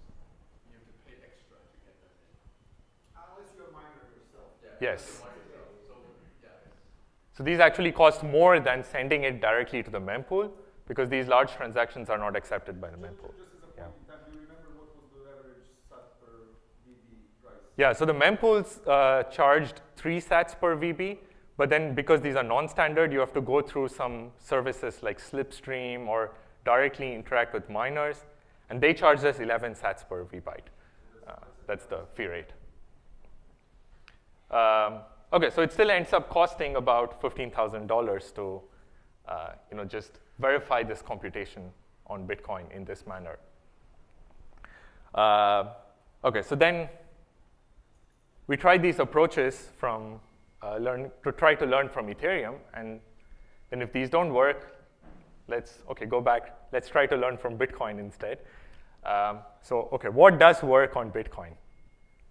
there's something called hash time lock contracts, or HTLC. That is something that works on Bitcoin, and pretty much every application on Bitcoin, like Lightning networks, payment channels, whatever exists there, has been using hash time lock contracts.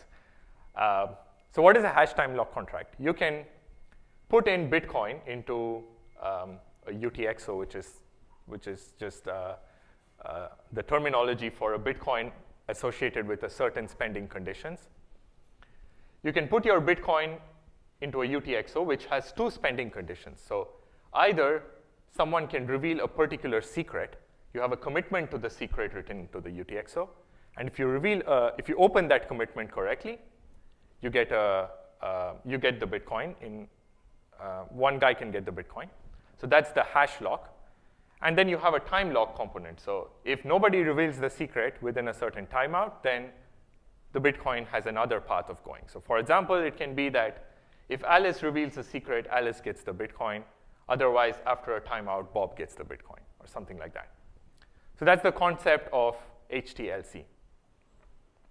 So far, it's very limited, right? Like, you have to reveal a secret, and then you get Bitcoin. This doesn't talk about how to encode this off-chain computation, which we wanted to verify on Bitcoin. That was the challenge we want to solve, right? So how do I use HTLC to solve this? Well, it would be nice if we could design a scheme this way, right? So we got as far as encoding the whole program into a snark proof and having a snark verifier. And it would be great if we can do the following, that Bob, when he wants to withdraw the Bitcoin, he posts a proof of proofs that he repaid the loan, let's say. So that's the proof of the off-chain computation. And it would be nice if, in case Bob has an invalid proof, then the other party, the lender, Larry, can reveal a secret and block Bob's Bitcoin withdrawal. So that's sort of the challenge path. And if Larry doesn't challenge, then you can assume the proof is valid, and Bob gets to withdraw the Bitcoin after timeout, right? So this is kind of trying to use the HTLC framework. But what we want to do is Larry should be able to reveal a secret to stop Bob from withdrawing, or if and only if the proof is invalid, the proof that Bob submits. So we want some box like this, where you put in a message M, which could be the snark proof. And this box outputs a secret S chosen by Bob if f of m is 0, so the proof was invalid. And it doesn't give you any information about the secret if f of m is 1. So that's the box we would like to design to use HTLC to solve this problem. So for some of the cryptographers in the audience, you might recognize that this kind of a box is called witness encryption. And this problem is known to be quite hard, and no practical solutions for that yet. But then what we note is that, we don't really need witness encryption here, because I make a slight change here. Let's say Bob signs the proof that he sends. So only Bob can generate this signature, signature on the proof. And now I modify the box so that the box takes the signature on the proof, Bob's signature, and then outputs the secret under the same conditions. And this is a variant of another problem called conditional disclosure of secret. So here it means that conditioned on f of m equals 0, you can reveal the secret. Otherwise, you cannot reveal the secret. And this problem is pretty solvable. It's practical. People have solved it. And the key insight is that Bob can encode the secret somehow in his signing key, so that when Bob reveals the signature on the right message, you can reveal his secret. But otherwise, if Bob signs, let's say, a message that is a valid proof, or if Bob doesn't sign any message, then you don't get anything about the secret. And how do we solve this conditional disclosure of secret problem? OK, maybe I'll give you a little more formal definition before that of what I mean here by this particular variant of CDS. So there is a setup function which takes the function f, a setup algorithm which takes the function f, in this case the snark verifier. And Bob runs this setup. He outputs a signing key, a verification key, and a decryption key, and a secret S. And okay, let's say Bob commits to all of these, and let me also implicitly assume that Larry can verify Bob ran the setup correctly. He can verify it off-chain. I don't want to get into that part right now. So let's say Bob ran the setup correctly. And now when Bob wishes to withdraw the Bitcoin, Bob will generate a signature. Using his signing key and the message, he'll generate a signature sigma. He provides that to Bitcoin. And Bitcoin will verify that the signature is correct according to the verification key. So let's try to use some signature algorithm that we can verify on Bitcoin. Turns out we can do it. And then once the signature is revealed, Larry can use the signature along with the decryption key to reveal the secret if the proof is invalid. Otherwise, you cannot get anything about the secret. So it turns out a solution to this comes through a cryptographic primitive called garbled circuits. I'll probably speed up through this a bit to avoid the detail. Basically, what garbled circuit does is it encodes the function f as a Boolean circuit using binary gates. And for each wire of this gate, it assigns two randomly chosen values called labels. And it generates ciphertext that allow you to basically find out the secret corresponding to the output here if you have the right signatures here. So for example, the secret key will be the random labels chosen here. And a signature will be, suppose your input is 0011, then your signature will be you choose A0, B0, C1, and D1. This is called a Lamport signature, by the way.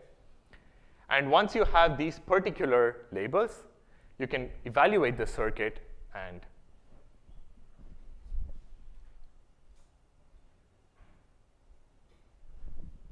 recover the secret corresponding to the output. So if it's an invalid proof, for example, then you will be able to decode I0.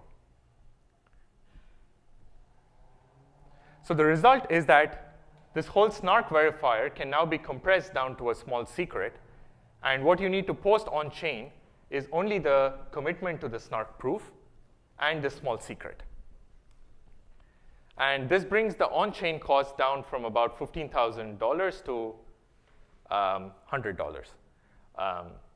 The data is, the total amount here is about 100 kilobytes, and it's not just the scaling based on the amount of storage, but as I said, it's also now standard transactions which charge much lower fee rate.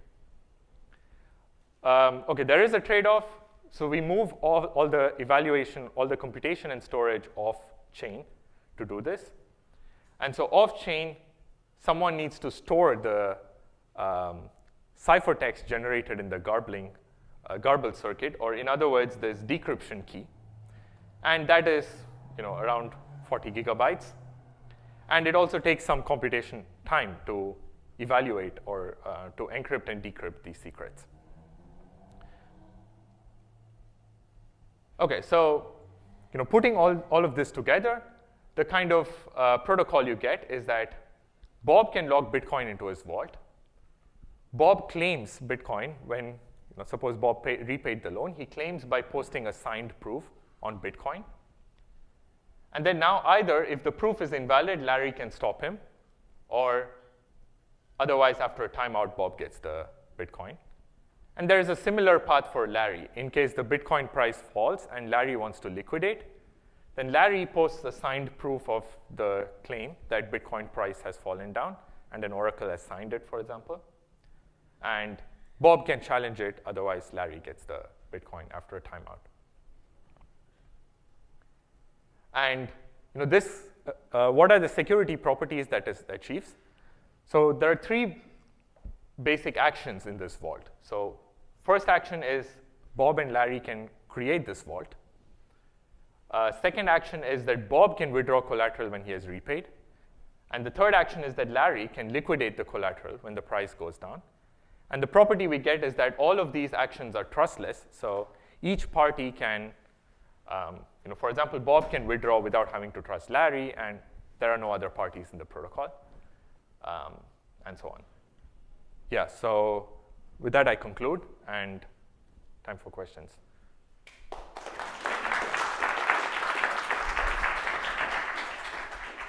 Okay, maybe you can start setting up as we have time maybe for one question. Yes.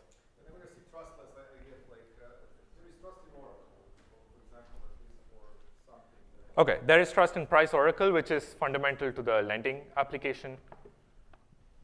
So, yeah. How does this extend to applications beyond lending? For example, like asset bridging? Yeah, okay, so one of the, as I mentioned in the starting of the talk, one of the reasons why we can do this in a trustless manner is because the set of parties that can obtain the Bitcoin, here the lender and the borrower, it's a fixed set in advance. And that is what enables the trustlessness, whereas it turns out if you want to do a generic bridge where anyone can redeem the Bitcoin from their wrapped Bitcoin, then it turns out you need trust assumptions through to actually do it on Bitcoin. So we make it application specific, but yes, there can be other applications beyond lending. Maybe just to state one example, you can deposit Bitcoin and mint some stable coin using this as collateral. And again, you have this kind of withdraw and liquidate path to do that, and so on. All right, let's thank Srivatsan again. Thank you.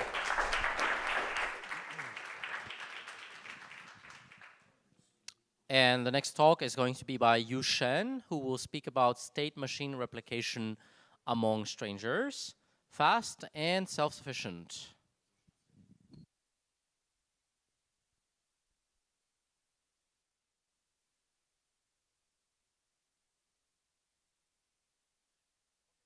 Thanks for the introduction. And hi, everyone. I'm Shen, and I'm going to talk about this paper, State Machine Replication Among Strangers, Fast and Self-Sufficient. And this paper is going to appear at this year's Crypto, and it is a joint work with Juan Garay and Aglos Karias. OK, so let me first explain the title a bit. When we say among strangers, we refer to the permissionless model. This is a setting which is very different from the traditional distributed computing, where the protocols are permissioned in the sense that the nodes are known in priori. However, in this permissionless model, nodes, they do not have the complete information on the set of the parties running this protocol. And more importantly, anyone can join and leave this protocol at will without notifying any other participants. OK, so the natural question is that, is there anything that you can do in this permissionless model? And we all know that Nakamoto created the Bitcoin blockchain, and thus the distributed transaction ledger in this permissionless setting. And it is also known as ledger consensus, or say a permissionless variant of state machine replication. And it has two defining properties, namely consistency and liveness, which at a very high level requires like the honest transaction log to be a prefix of the other honest party, and the system can process all the valid incoming transactions in a timely manner. Oof, what happened?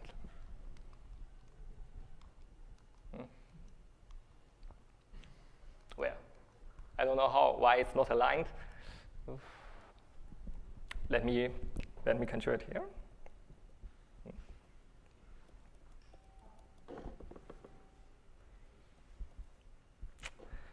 Okay, so is that okay? Mm-hmm.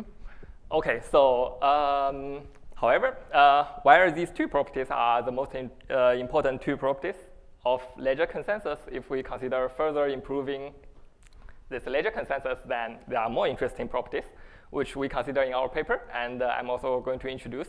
There are three here: fast settlement, fast fairness, and self-timekeeping. I guess there's something wrong with my slides.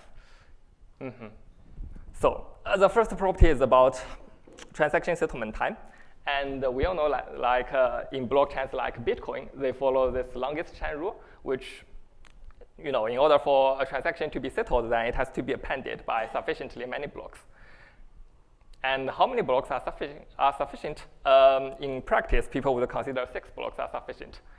However, in contrast, if we want to achieve cryptographic security, which means that the probability that a transaction gets reverted in the future is negligible, then transactions has to be appended by polylog kappa that many blocks, where kappa is a security parameter. So here, as you can see, Bitcoin is actually asymptotically slow. However, in contrast, in the permissionless setting, what happens is that there are some SMR protocols that can achieve the expected constant settlement time for all the transactions, which we call it faster settlement. And obviously, the first property that we want to achieve is faster settlement in the permissionless setting. And the second property is about fairness. So here we have a very interesting question. So that is, in the permissionless setting, if you don't have identities at the first place, then who should have access to this permissionless state machine? And the answer is quite straightforward, that in order to have access, you have to grant yourself access by inserting this special symbol. And in the context of Bitcoin, this is exactly what the Coinbase transaction does. So what it do is that it will found an address, and if you know the secret key, then you can later issue transactions. So with this in mind, we want to define fairness in this way. So whenever a Coinbase transaction is introduced, then an honest party should get selected with probability, which is roughly proportional to her computational power. However, we all know that Bitcoin is notoriously bad for achieving this notion of fairness for many reasons, like the network latency, they can create forks, and also the malicious parties, they can launch some very simple attacks which can discard honest blocks. And there are indeed some work which tries to achieve fairness for Bitcoin, but in our work, we consider one step further, which is called this faster fairness, which means that we also want to achieve fairness in expected constant time. And for both settlement and fairness, we will talk about this expected constant time. However, what is interesting here is that this timing thing is actually a very subtle concept in distributed computing. And I believe this part is not very well known, so I'm going to introduce a bit more about it. So here, what is a common strategy is that people would make some assumptions on the local clocks. They are either perfectly synchronized, as in the synchronous protocol, or they are completely useless, as in the asynchronous setting. But here, what we consider is this drifting clock model. So it's kind of like you can think of the hardware clock on your personal laptop. So they are drifting clocks in the sense that if they will deviate a bit after a certain period of the time. And if you do nothing, then they will deviate unboundedly from the real time. So the common practice is that you will use this network time protocol to synchronize the software clocks on your personal laptop, which at a high level, they just act like a trusted third party. However, we would not like this in our permissionless state machine replication, so we come up with this term self-sufficient. So this is to refer to SMR protocols that can be secure and do its own timekeeping under the only assumption that parties have access to their local drifting clocks. And if we look at Bitcoin, then what happens is that Bitcoin is not designed with this self-timekeeping things in the mind. So if you look at the code of the Bitcoin client, then what happens is that it just reads the system clock as the timestamp to prepare to mine the blocks. And if your system clock deviates too much from the clocks from the peer-to-peer network, then it will give you a warning to ask you to synchronize your computer. And which means that Bitcoin is obviously not self-sufficient. And there are so far we have introduced 3 new properties in state machine replication about fast settlement, faster fairness, and self-timekeeping. And there are indeed some prior works that tries to address these open problems. And I'm going to talk a little bit about them. So for this faster settlement, we have this Prism and Ledger Combiner paper that indeed achieves faster settlement, but only for non-conflicting transactions. Only for non-conflicting transactions, which means that if the transactions are conflicting, then the settlement time will degrade to super logarithmic again. If you think about like smart contract or say the Bitcoin script, then this might not be good. And the second property is about faster fairness. there is indeed a blockchain protocol called fruit chain that can achieve fairness, but again, in super logarithmic time. And for the self-timekeeping, I have to say it's quite unexplored, and we published the paper a few years ago at TCC, try to do permissionless clock synchronization. But the problem is that it's not in the most natural model, namely the drifting clock model, which I will talk about it like very soon. OK, so what we do here is that we come up with, there are 3 open problems in the design of permissionless proof of work-based protocols. And we come up with a permissionless SMR protocol that can achieve all 3 properties simultaneously, which is the main contribution of this paper, and I'm going to show you how this can be done. But before I proceed, I would like to first introduce a few basic modelings. So in our paper, we model the hash function to generate the proof of work as the random oracle. And our main building block is this protocol. So there is indeed a consensus protocol, a proof of work-based consensus protocol that can achieve agreement and validity. But in super logarithmic time, here polylog kappa that many times. And at a very high level, what this protocol do is that, by the way, here, when I say consensus, I mean Byzantine agreement, which is kind of like the one-shot problem. You have some inputs, and then you want to agree on a single output. So what's happening here is that this protocol will use blockchain to achieve agreement due to the common prefix property of blockchain. And then it can achieve validity by additionally ask parties to mine the input, in the sense that there are 2 mining procedures, one for the blockchain and another one for the input messages. And this dual mining procedure will give you agreement and validity at the same time, but the only problem is that it will terminate only after polylog kappa that many runs. OK, so what we do in our paper is that we improve this consensus protocol so that it terminates in expected constant time. And our SMR protocol is indeed by sequentially running this consensus protocol so that you can achieve faster settlement and fast fairness. To make this consensus protocol secure, then you need this 2-for-1 proof of work, which is used to kind of like combine the 2 mining procedures, but still they are independent.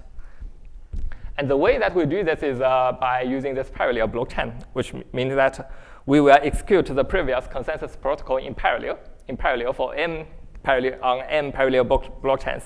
And one chain is used to run one consensus instance. So here what we do is that we will use this m for one proof of work mining to bind the mining procedure of all the parallel instances. So it's kind of like we are running the same consensus protocol in parallel, but they are mutually independent. And the way that we do this is that we have the hash query output, which is kind of like kappa based, and we divide it into m chunks, and one part is for running one consensus instance. So this m for one proof of work will give us the fully independent parallel blockchains, which means that these instances are completely independent from each other. OK, so let's see. When we have this parallel chance to run these consensus instances, what we know is that for a single instance, it has good properties, agreement and validity, with overwhelming probability after super logarithmically many runs. And another thing is that it will have good probability with constant probability if you terminate in constantly many runs. If we only have a single chain, as on the left side, then this is not good, because we would not be able to tell if we have this agreement of validity. But if we have parallel chains, then things get much better, because we have this key observation. If you have good properties with probability beta, then if you have sufficiently many parallel chains, you will have good probability with beta fraction of the chains, because they are mutually independent from each other, and the number of m is sufficiently large. So this is very good. This is very good, and I will show you how to use this parallel blockchain. And I want to say that we terminate in constant time, and we call this a phase. So what we do is that what we can do here. So with one phase, we already have validity. We already have validity because if beta is sufficiently large, then we can just account for the majority of the chance, the output of these consensus instances, and this will give us validity. The problem is for the agreement. Agreement, that's because for those chains that we do not have security guarantees, the adversary, he can just swing the output by, to say, give 0 to half of the parties, give 1 to another half of the honest parties. And the way that we solve this is by running these spaces iteratively and use it to emulate a classical consensus protocol. And why this will work? That's because we have this chance, and some of them are good. The good chance we have, to say, common view on them, which will emulate like an honest party in classical consensus. And for the bad chance, we don't have agreement on them, and they will emulate kind of like the bad parties in the classical consensus protocol. Okay, so the consensus protocol, the classical one that we will run here is this king consensus. And this is a protocol that can terminate in expected constant time. The key thing here is that when parties, they are confused, they don't know which value to agree on, then they will run this last part. The oblivious leader election part, which will elect an honest leader with constant probability. And if this is the case, then you will terminate. However, classically, to run this oblivious leader election, what will happen is that you will need some very advanced secret sharing schemes, which requires some kind of interaction, which is not very doable in this proof of work setting. So what we come up with is that we replace this oblivious leader election with a very simple procedure, which we call it the king chain rule. So what happened here is that we will fix the first chain as the king chain. And what we do is that whenever parties are confused in the sense that they don't know which value to agree on, then they will simply replace their input with the output of this king chain. And that's it. It will just fulfill the same goal as this classical consensus protocol. And I will give you some very high-level intuition on how this will work. So what will happen here is that with parallel blockchains, the adversary's power is kind of like diluted, which means that in each phase, he is kind of like he's going to attack successfully on a very small fraction of the chance. However, the good thing is that he would not be able to select which chain he's going to succeed in attacking, which means that even if we fix the first chain deterministically as the source that we will refer to when we are confused, the adversary, he cannot, to say, attack the first chain permanently, which means that we will get good properties from the first chain with constant probability. And this immediately gives us the expected constant time consensus. So that's it. And if we sequentially run in this protocol, then it will give us state machine replication with faster settlement, but also with one more thing. So here, we get agreement and validity, and we run it sequentially to get SMR. But the problem is that the validity property in multi-valued Byzantine agreement might be too weak. It is indeed too weak for achieve liveness, right? Because that's multi-valued Byzantine agreement, so validity is too weak. And the trick that we solve this problem and achieve faster settlement is that what we do is that we add an additional layer of lottery on this king chain. So it's kind of like we slightly tweak the way that we decide the output on the first chain if we are confused. So what we do if we are confused and we want to replace our input with the output of the king chain, then what we do is that we have an additional layer of lottery, which means that honest parties will replace the input value with the input on the first chain with the minimum hash. So at a high level, what happens here is that with constant probability, the first chain is good, and everybody will refer to the same block. And again, with constant probability, the block that they refer to with the minimum hash will be a block that is generated by the honest parties. Yeah. And again, which means that with constant probability, they are going to agree on an honest input, and this gives us liveness. And that's it. We get state machine replication with faster settlement. So to make it truly permissionless, we need to do two more things, which we did in our paper. That is, the whole framework should be done in the variable difficulty setting. We did it. And also, additionally, because it is permissionless, the new parties, they would like to join the protocol, and they have to catch up with the other honest parties, which is kind of like tricky in the constant time. And we did actually design a bootstrapping algorithm that can let parties to catch up with others in constant time. So that's it. I'm not going to talk about the technical details, but this is a very high-level intuition on how this protocol works. And with this in mind, with this minimum proof of work output selection on the king chain in our mind, we immediately get fast fairness in this way. So it's kind of like we were just, for fast fairness, we want to select an honest coin-based transaction with probability proportional to the computational power. And if we add an additional phase before we execute each Shen consensus invocations, then we already get it, because in the sense that if parties keep mining their own coin-based transactions and submit them to the first chain, then we know that with constant probability, this first chain is a good chain where every party will just replace their coin-based transaction with the same output from this chain. And again, the minimum hash will give you constant probability that this coin-based transaction is indeed an honest coin-based transaction. And this gives us fast fairness. OK, so that's it. And the last property that we are looking at is this clock synchronization, the self-time-keeping things. So for this property, we need to do clock synchronization. That's because, remember, we are in this drifting clock model. The local clocks, they will run at different speeds. And also, if you don't do anything, then they will deviate from each other. The honest parties will deviate from each other unboundedly, which means that you have to try to tighten the clock skews periodically. And as I said, we want to achieve two things. The first thing is that the skew among the honest parties, they should be bounded. And the clock value that parties output, they should be a meaningful clock value in the sense that it should not deviate too much from the real time. So the way that we do this is actually from our previous TCC paper. But it does not work for the drifting clock model, but we still use it as a sub-procedure that I'm going to talk a little bit about it. So this is very simple, actually. The consensus protocol that I said previously, it can also be used to do self-timekeeping if we extend it a little bit in this way. So when you prepare the input for this consensus, what you do is that you also include your local time. And all the honest parties, what they do is that they will bookkeep to say kind of like the local receiving time of all the inputs. So, and this is already very good to run synchronization. So, 1 second. So what happens here is that what you do is that consider you only have a single chain, and you have some synchronization beacons. It's kind of like the inputs with timestamps. Now we call them beacons.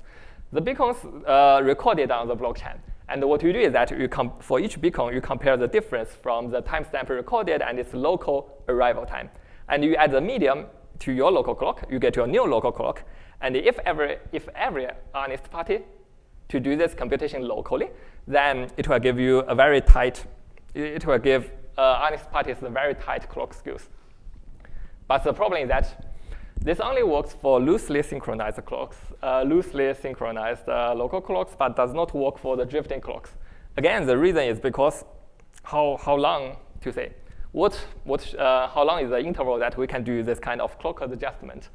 In the single chain case, we have to do it for polylog kappa, that many rounds. But if we are in the drifting clock model, then the skew in superlogarithmically many time is already superlogarithmic, which is not good. No blockchain protocol, proof of work-based blockchain protocol can be proved secure with this amount of skew values. And it only works for what is called the imperfect clocks in these two papers. But it is not the natural clock model that we will consider about. So what we do in our paper is that, remember, in our paper, we want to do it in the drifting clock model. And the way that we do it is, again, using this parallel blockchain, which, at a very high level, parallel blockchain will give you like a set of new clock values, and a lot of them will be very close to each other. So now the problem is that how can you use this? How can you further tighten the honest local clocks if you are given these clock values? So here, as you can see, parallel blockchains will give you a set of clock values. And the way that the adversary can attack these clock values is that he can either give you some very crazy clock values, which will let your local clock jump to some very crazy timestamps, very crazy time, or he can give honest parties different but very confusing clock values, which will kind of like try to further deviate the honest parties. And there are two challenges here. And the way that we solve these challenges is by running this approximate agreement. What we do is that with parallel blockchains, we can run this approximate agreement approach. to do this clock synchronization.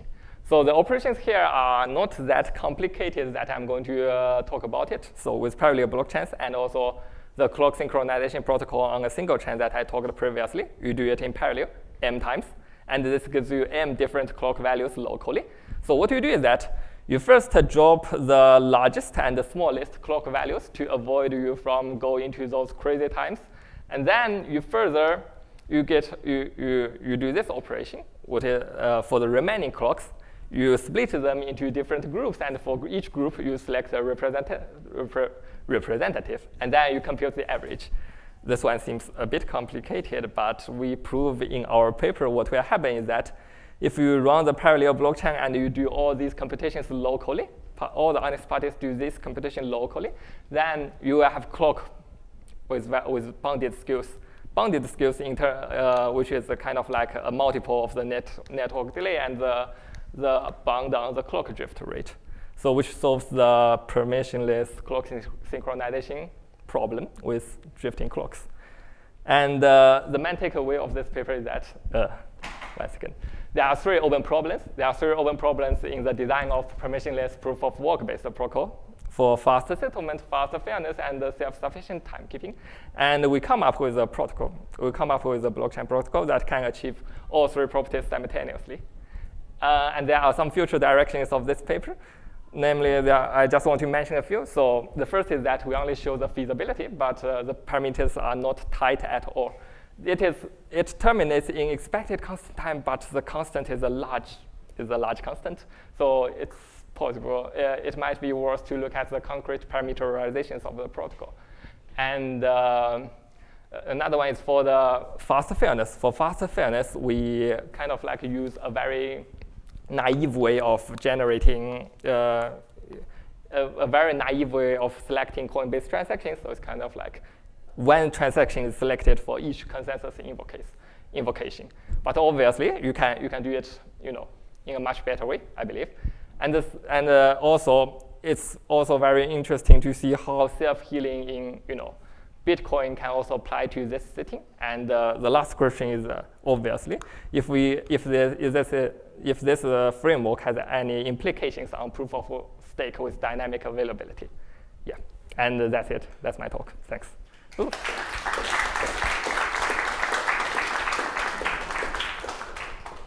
Hey. Okay, yes, we have time for one quick question. Thank you. This was dense presentation, so apologies if I missed the point. Mm-hmm. But you said that in order to dilute the power of the adversary, you went from one chain to multiple parallel chains. Yes. But then I noticed that you say that we depend on the king chain to sort of help the other Yeah. parallel chains. So what happens if the adversary manipulates the king chain? How does it affect the other chains? Yes. So the thing is that the adversary, he can attack the king chain, sure. And in that case, he will give different values to different honest parties. So which means that they cannot agree, right? They cannot agree, so they will go for another iteration of this procedure, so that they will try to do try another round on the king chain. And the thing here is that the king chain will only fail with constant probability. So it's kind of like you will try it iteratively, and you wait for the lucky time that everybody agrees. That's how this expected constant time consensus protocol works at a very high level. Okay, yeah. Okay, maybe one more quick question. Yeah. Great stuff. Worked very hard on this problem. Couldn't solve it a few years ago. As you talk, I was trying to think, where did I get stuck? So I remember one difficulty was the following. So you are basically relying on each chain to be a participant Yes. in a BFT protocol. Yes. So the difference between a chain and a participant seems to be that, for example, when you vote, Yeah. the chain can actually revert it. Yes. So in a BFT protocol, however, when you vote, you can't change the vote anymore. Yeah. The vote is already sealed. Yeah. How do you overcome that issue? That's how we do in the bootstrapping procedure. So it's kind of like if everybody is always online, then it's almost fine, because you only look at the most recent phase that you are working on, and for the previous intervals, it can get reverted in the future, as you said, the chance can get reverted. That's fine. We don't care about it. So the way is that we design a traceback mechanism, which I didn't present in this talk. So the main thing is that if you obliviously agree on a phase on a single chain, then it's kind of like you can use a weak agreement style of things to keep voting, So it's kind of like you will obliviously agree on a chain, and then in the next interval, all the honest parties will vote for kind of like the block on the tip for this interval. And if you do this continuously, it's kind of like you have this weak agreement on all the chains that you have common view. And then the joining parties, what the new parties come to this protocol that they can do is that they can starting from the tip of the blockchain and then trace back one by one. So they would not be able to know which subset of the chains that are indeed, parties agree on previously, but this agreement is kind of like achieved in a very oblivious way. And the security of the protocol only relies on the fact that parties have an oblivious agreement on a sufficiently many fraction of the chains. And that's it. Yeah. Thank you. Okay, let's thank the speaker again.